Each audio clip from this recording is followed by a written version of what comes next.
ashtu e refuzoi, e thoje jo, ti vërtet je dikush unë kam pasur një histori, por unë këtu por arsyeja pse unë nuk e putha në studio, kam sqaruar se ti nuk e qenë, kam sqaruar kur doli klipi i Pandorës dhe i thash, e di shumë mirë se sa po më gjykoni atje jashtë pse unë këtë deri nuk e putha, se e ndjeva edhe këtu, e ndjeva në studio, e ndjeva edhe këtu që pse se puthe etj ai bëri gjithë këtë gjë.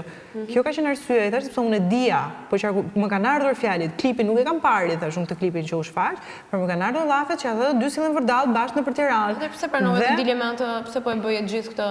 Kam pas pyetjet e mia, më lër ta marrë deri në fund, kam pas pyetjet e mia nëse kjo marrëdhënie që ju e quani shoqëri ishte ende ishte lënë pezull, ishte mbyllur apo ishte thjesht shoqëri apo ishte një marrëdhënie apo një. Jo, unë e dija për marrëdhënien se ta thash, unë për vete nuk po të mbus shok, por ka ndodhur vetëm një herë.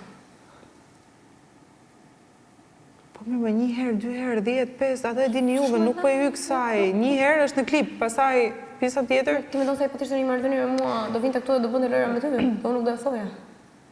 Shqipë se ti le një marrëdhënie jashtë me mua dhe tani po tenton të kthesh me atë tjetër. Unë këtë gjën po mendoja, kjo ka qenë arsye pse nuk e putha. Thash ata mund të keni marrëdhënie jashtë, po zgjedhin ta bëjnë lojë këtë gjën. Pra ke si që si single, se ka thënë që ditën e parë jam single dhe pres dal çift.